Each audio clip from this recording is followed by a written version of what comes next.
విప్లవం రాబోతుంది. విదేశీ ఎలక్ట్రిక్ కార్లు విపరీతంగా రాబోతున్నాయి. దానికి సంబంధించినటువంటి ద్వారాలు తెరిచేసింది కేంద్ర ప్రభుత్వం. దేశంలో విద్యుత్ కార్ల తయారీని ప్రోత్సహించేందుకు ప్రారంభించిన పథకం కింద లబ్ధి పొందేందుకు అంతర్జాతీయ కంపెనీలు కూడా దరఖాస్తు చేసుకోవచ్చు. ఈ పథకం కింద దేశీయంగా విద్యుత్ వాహనాల ఉత్పత్తి కోసం పెట్టుబడులు ప్రకటించే కంపెనీలు కొంతకాలం పాటు తయారు చేసిన విద్యుత్ కార్లను దిగుమతి చేసుకుని విక్రయించుకోవచ్చు. వీటికి కస్టమ్స్ సుంకం గణనీయంగా తగ్గబోతోంది. తయారీ ప్రోత్సాహకాల కోసం దరఖాస్తు చేసుకునేందుకు ప్రత్యేక పోర్టల్ కేంద్ర భారీ పరిశ్రమల శాఖ మంత్రి హెచ్డి కుమారస్వామి మంగళవారం ప్రారంభించారు. ఏడాది అక్టోబర్ 1 వరకు ఈ పోర్టల్ అందుబాటులో ఉంటుంది. మన దేశంలో విక్రయశాలను ప్రారంభించడానికి మాత్రమే అమెరికాకి చెందిన టెస్లా ఆసక్తి చూపుతోందని, తయారీ కేంద్రాలు నెలకొల్పి ఆలోచన చేయడం లేదని చెప్పారు. జర్మనీకి చెందిన మెర్సిడెస్ బెంజ్ ఇప్పటికే భారీగా పెట్టుబడి పెట్టినందున ఈ పథకం మీద ఆసక్తి చూపెట్టలేదని చెప్పారు. ప్రాథమికంగా 4-5 కంపెనీలు ఈ పథకం మీద ఆసక్తి చూపాయని, ఎన్ని సంస్థలు దరఖాస్తు చేసుకుంటాయో చూడాల్సి ఉందన్నారు.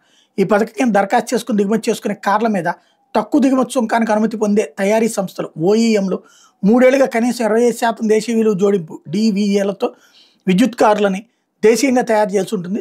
5 ఏళ్లలో డివిఏని 50% పెంచాలని భారీ పరిశ్రమల శాఖ కార్యదర్శి క్రిమన్ రిజ్వీ చెప్తున్నారు.